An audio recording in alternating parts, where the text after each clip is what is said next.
اور الاولا سٹی نام سے سعودی میں موجود ہے، ابھی تک وہ گھر موجود ہیں، تو اس زمانے میں کتنے مضبوط رہے ہوں گے، پتہ نہیں 3000 سالوں میں کتنے طوفان آئے، کتنے سیلاب آئے، لیکن ابھی تک وہ پہاڑوں کے گھر موجود ہیں، تو اس زمانے میں کتنے طاقتور ہوں گے۔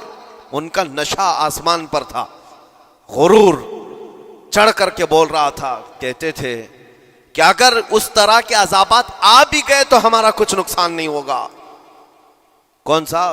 نوح علیہ السلام کی قوم کا عذاب آ جائے، لوط علیہ السلام کی قوم کا عذاب آ جائے، یا پھر شعیب علیہ السلام کی قوم کا عذاب آ جائے، یہ صالح علیہ السلام کی قوم کی بات کر رہا ہوں۔ تو پھر ہوا کیا؟ اللہ کے نبیوں نے انہیں ڈرایا اللہ کے عذاب سے، باز آ جاؤ، اللہ وحدہ لا شریک کی طرف جھک جاؤ۔ وہ اکڑ تھی، غرور تھا کہ نبیوں کا مذاق کرتے۔ پھر ہوا کیا؟ قرآن کہتا ہے صرف ایک فرشتے کو اللہ تعالیٰ نے زمین پر اتارا، ایک فرشتے کو اتارا، اور اس کے بعد اس فرشتے نے ایک چنگھاڑ لگائی، ایک آواز کی، ایک آواز، صرف فرشتے کی ایک آواز ایسی تھی کہ جتنے اپنے مضبوط قلعوں میں گھروں میں موجود تھے، اس آواز کی ہیبت سے ان کا بھیجا کانوں سے باہر نکل آیا تھا۔ اور صبح کے وقت جب اس بستی میں جا کر کے دیکھیں تو سب کے سب اوندھے منہ گرے ہوئے تھے، ایک بھی اس میں سے بچا ہوا نہیں تھا۔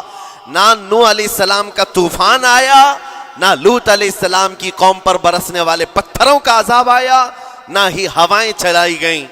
ایک فرشتے کو بھیج کر رب تعالیٰ نے اپنی قدرت کا مظاہرہ فرمایا۔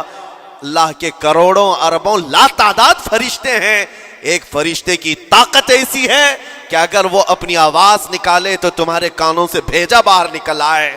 اللہ وحدہ لا شریک، وہ حی و قیوم کل بھی تھا اور آج بھی ہے، وہ رب ذوالجلال حی و قیوم ہے، طاقتور ہے اور ہمیشہ رہے گا۔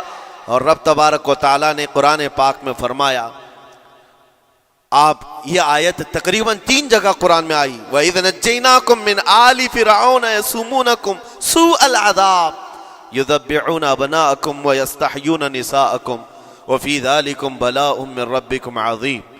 رب تعالیٰ فرماتا ہے یاد کرو فرعونیوں کے عذاب سے اللہ نے تم کو نجات دی۔ یہ بنی اسرائیل کو کہا جا رہا ہے کہ فرعونیوں کے عذاب سے، کہ فرعون اور اس کے لشکری اس قدر سخت سزائیں دیتے تھے موسیٰ علیہ السلام کی قوم پر، ایمان والوں پر، بنی اسرائیل پر۔ اللہ فرماتا ان سے نجات دیا رب تعالیٰ نے، لیکن وہ کرتے کیا تھے؟ بنی اسرائیل میں ایک بھی بچہ پیدا ہو جائے اسے ذبح کر دیتے تھے۔ فرعون کے لشکریوں نے ایک سال میں 12,000 بچوں کو قتل کیا ہے، 12,000 بچوں کو ذبح کر دیا ہے۔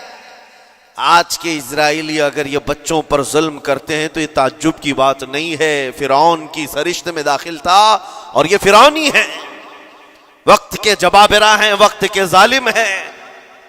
12,000 بچوں کو قتل کر دیا تھا فرعون اور اس کے لشکریوں نے، اور عورتوں کو زندہ چھوڑ دیتے تھے۔ قرآن میں اللہ تعالیٰ نے فرمایا 3 جگہ آئی آیت، لیکن اس کے ساتھ رب تعالیٰ یہ بھی فرماتا ہے یہ سخت ترین سزائیں دیتے تھے فرعونی، اللہ نے ان سے تم کو نجات دیا، لیکن یہ سزائیں کیوں دیتے تھے، یہ عذاب کیوں تھا؟ وَفِي ذَلِكُمْ بَلَاءٌ مِّن رَبِّكُمْ عَظِيمٌ، یہ ہے فرمان اللہ کا۔ یہاں میں یہ ٹکڑا اگر بیان کر دوں تو آج آپ کے دلوں کے اندر ایک یقین پیدا ہو جائے گا، آج کے حالات کے مطابق فرعونیوں کا اس قدر سخت عذاب کیوں تھا۔ رب تعالیٰ فرماتا ہے اے مومنو، ان تمام معاملات میں اللہ کی طرف سے تمہارے لیے بڑا امتحان تھا، یہ امتحان تھا، اور وہ امتحان آج بھی ہے اور ہر زمانے میں رہے گا۔ ستیزہ کار رہا ہے ازل سے تا امروز، شرار ابو لہبی سے چراغ مصطفی، ہر زمانے میں حق و باطل کے معرکے ہوتے رہیں گے۔ لہٰذا آج کے دور میں یہ سب حالات جو پیدا ہوئے، مسلمانوں کو، مومنین کو ذرا برابر بھی نروس ہونے کی ضرورت نہیں۔ تم جس دین سے وابستہ ہو، اس دین کی حفاظت کا ذمہ اللہ نے اپنے ذمے لیا ہے۔ یریدون لیطفئوا نور اللہ بافواہہم، قرآن میں اللہ فرماتا ہے کفار و مشرکین اپنے منہ کے پھونکوں سے اللہ کے اس چراغ کو بجھانا چاہتے ہیں، اللہ اپنے اس چراغ کو مکمل کر کے رہے گا۔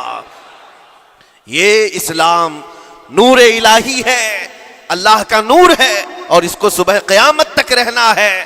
اور ہم جیسے اور بھی آئیں گے اس زمین پر، اور آئیں گے جاتے رہیں گے، یہ آبادیاں ہیں بدلتی رہیں گی، خدائی قانون ہے، لیکن اسلام نہ کل بدلا تھا، نہ آج، نہ قیامت تک بدلے گا۔ ہم سب کا امتحان ہے میرے عزیزوں، ہم سب کا امتحان ہے، لیکن ان حالات میں مومنین کو کرنا کیا چاہیے؟ انہیں اپنے ایمان کو مضبوط کرنا چاہیے۔ کبھی کسی کے اڑتے ہوئے چھیٹڑے اور ٹکڑے دیکھ کر تمہیں مایوس ہونے کی ضرورت نہیں۔ اب ہمارا مستقبل کیا ہوگا؟ میرے عزیزو، آج جو حالات ہیں یہ حالات کربلا سے زیادہ سخت تو نہیں ہیں۔ آج فلسطینیوں کو ہم نے دیکھا 6 ماہ کے، سال بھر کے بچوں کو سینے سے لگا کر کفن لپیٹ رہے ہیں۔ ان ماؤں کی کیا کیفیت ہوتی ہوگی؟ کبھی کبھار چھوٹی سی کلپ میں دیکھ کر کے آنکھوں سے آنسو بہ پڑتے ہیں۔ انہوں نے اپنے ہاتھوں سے نہ جانے کتنے بچوں کو ایک دن میں دفن کر دیا، 80 میتوں کو ایک قبر میں ڈال دیا کرتے ہیں۔ ان فلسطینیوں کو لاکھوں سلام، ان کے جذبات کو اور ان کی استقامت کو۔ ہم تو دعا یہی کرتے ہیں، ان فلسطینی مسلمانوں کے برابر پوری دنیا کے مسلمان نہیں ہو سکتے۔ ہم تو ایک ناشتے پر صبر نہیں کر پاتے، وہ اپنے 10 بچوں اور خاندان والوں کے کٹے ہوئے چھیٹڑوں پر بھی کہتے ہیں اللہ ہمارے ساتھ ہے۔ ساری مصیبتیں دیکھ کر کے بھی وہ کہتے ہیں اللہ ہمارے ساتھ ہے۔ ان کے گھر اڑا دیے گئے، تباہ کر دیے گئے، راکھ میں بدل دیے گئے، اور نیوز اینکر یہ دجالی میڈیا وہاں جا جا کر کے ان کے زخموں کو کھرید کر کے پوچھتا ہے تمہارا مال کیسے آئے گا، تمہارا گھر کیسے چلا گیا؟ لیکن ان حالات میں بھی وہ مسکرا کر کہتے ہیں اللہ نے دیا تھا، پھر اللہ ہے اور اللہ دے گا۔ ان کے ایمان کے برابر ہم نہیں ہو سکتے، لیکن میرے عزیزو پوری دنیا کے مسلمانوں میں اس مسئلے نے آج ایک اتحاد کی فضا قائم کی ہے۔ اگر ہمارے درمیان آج بھی اتحاد نہیں ہو سکتا تو پھر میرے عزیزو شاعر نے سچ کہا تھا، جگہ جگہ کے تھک چکے ہیں تمہیں یہ ہنگامے، نشاط لذت خواب گراں بدل ڈالو، غلط روی سے منازل کا بعد بڑھتا ہے، مسافر و روش کارواں بدل ڈالو۔ آج کے حالات تمہیں اگر نہیں بدلنے پر مجبور کیے تو پھر بتاؤ کون سے حالات تمہیں بدلیں گے، کب تم بدلو گے؟ لیکن ان حالات پر آج بعض لوگوں نے یہ کہنا شروع کیا۔ میں نے چند دنوں پہلے ایک آیت پڑھی تھی، ایک بیان میں کہا تھا اللہ قرآن میں فرماتا ہے هو الذی ارسل رسولہ بالہدی ودین الحق لیظہرہ علی الدین کلہ، وہ اللہ ہے جس نے حق دین کے ساتھ اپنے رسول کو بھیجا ہے اور ہدایت کے ساتھ اپنے رسول کو بھیجا ہے۔ کیوں بھیجا ہے؟ لیظہرہ علی الدین کلہ، تاکہ وہ رسول پوری دنیا پر یہ دین غالب کرے، یہ دین غالب آئے گا۔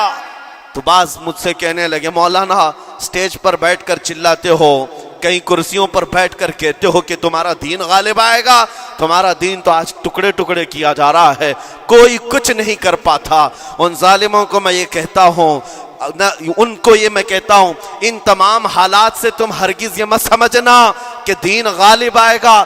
چاند پر بھی گہن لگتا ہے، لیکن جب گہن چھٹتا ہے تو چاند پورے آب و تاب کے ساتھ چمکتا ہے۔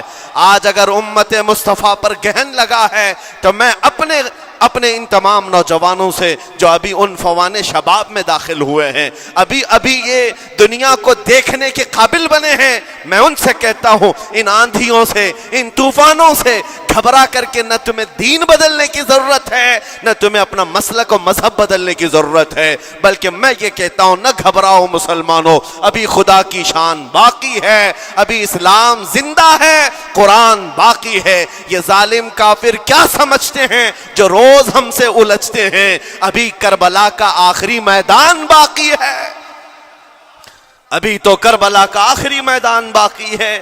عزیزان گرام وقار، میرے نبی کریم صلی اللہ تعالیٰ علیہ وسلم نے جو فرمایا وہ ہو کر رہے گا، وہ ہو کر رہے گا۔ میرے آقا صلی اللہ تعالیٰ علیہ وسلم کا فرمان عالی شان میں سناتا ہوں۔